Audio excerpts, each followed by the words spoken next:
Bismillahirrahmanirrahim. Qala ta'ala, Allah Subhanahu wa taala berfirman di dalam surat Al-Baqarah ayat 158, Innas safa wal marwata min sya'airillah. Sungguhnya Safa dan Marwah itu merupakan syiar-syiar Allah. Faman hajjal baita aw i'tamara fala junaha alaihi an yattawafa bihima. Barang siapa yang berhaji atau berumrah, maka tidak mengapa ia tawaf di keduanya. Maksudnya melakukan sa'i di antara Safa dan Marwah. Wa man tatawwa'a khaira fa innallaha syakirun alim. Wa man tatawwa'a khaira, barang siapa mengerjakan amal-amal tambahan, amal-amal kebaikan yang sifatnya tambahan, maka sesungguhnya Allah itu syakirun alim. Di sini Allah Subhanahu wa taala katakan wa man tatawwa'a. Sedangkan di surat Al-Baqarah di ayat yang lainnya, ayat 184, Allah katakan faman tatawwa'a. Bunyi ayatnya ayyaman ma'dudat, hari-hari yang berbilang. Faman kana minkum maridhan aw ala safar, barang siapa di antara kalian yang dalam keadaan sakit atau sedang safar, fa'iddatun min ayyamin ukhar, maka ia boleh menggantinya di hari-hari yang lain. Wa 'alal ladina yutiqunahu fidyatun ta'amu miskin. Jadi yang mampu untuk membayar fidyah, ya, dia membayar fidyah, ya, memberi makan orang miskin. Faman tatawwa'a, barang siapa yang hendak melakukan lebih dari itu, fahuwa khairul lah, itu lebih baik baginya. Wa antasumu khairul lakum in kuntum ta'lamun. Pertanyaannya di sini, kenapa di ayat 158 Allah katakan waman tatawwa'a, sedangkan di ayat 184 Allah katakan faman tatawwa'a. Ada menggunakan wa, ada menggunakan fa. Ya. Kira-kira apa bedanya di sini? Di ayat yang pertama Allah gunakan waman tatawwa'a, ya, menggunakan waw.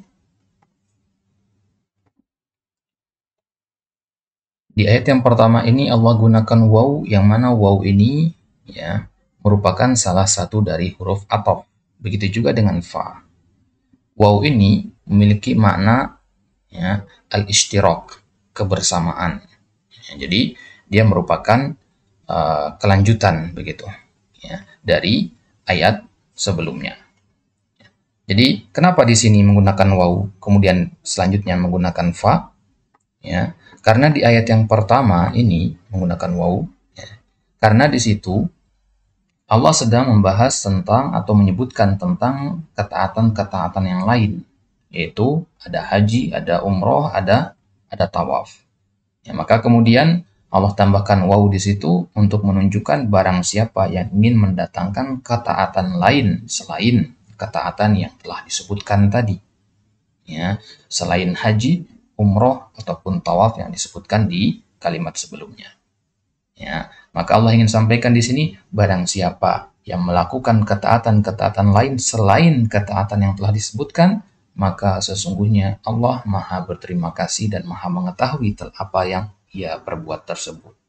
Itu fungsi waw di sini untuk menunjukkan bahwasanya ibadah yang Allah maksudkan dengan waman tatawwa'a adalah ibadah-ibadah lain selain yang telah disebutkan. Adapun di ayat yang kedua, kenapa Allah gunakan fa? Untuk menunjukkan bahwasanya tatawwu', ya, tambahan, ibadah tambahan yang Allah maksudkan bukan bagian dari ya. Ibadah yang dimaksudkan dengan tambahan di sini adalah ibadah yang sifatnya tambahan dari ibadah sebelumnya. Apa ibadah sebelumnya yang disebutkan di sini? Yaitu ibadah memberi makan orang miskin. Fidyatun ta'amu miskin. Maka mana dari faman tatawwa'a adalah barang siapa yang berkehendak untuk memberi makan orang miskin lebih dari satu orang. Fahuwa khairul lahu, maka itu lebih baik darinya. Maka yang dimaksud dengan tatawwu, melaksanakan ketaatan tambahan di sini adalah ia menambah dari takaran yang seharusnya. Takaran seharusnya berapa? Memberi makan satu orang miskin. Maka kalau dia mau memberi makan lebih dari satu orang miskin, itu lebih baik darinya. Atau dia menambahkan antara memberi makan orang miskin dan berpuasa. Dikumpulkan antara kedua-duanya. Maka itu adalah suatu bentuk kebaikan. Dari mana kita pahami hal seperti itu? Dari huruf fa di sini. Ya, fa itu maknanya adalah takib. Jadi yang sudah pernah belajar nahu, ya insyaallah paham ini. Ya, jadi mana wa man tatawwa adalah untuk menunjukkan bahwasanya ibadah yang dimaksudkan dengan ibadah tambahan adalah ibadah yang selain dari yang disebutkan di sini. Sedangkan faman tatawwa menunjukkan bahwasanya ibadah tambahan yang dimaksudkan adalah jenis dari ibadah sebelumnya itu, yaitu memberi makan orang miskin hanya ditambah takarannya saja, ya dua orang miskin, 3 orang dan seterusnya. Wallahu ta'ala a'lam.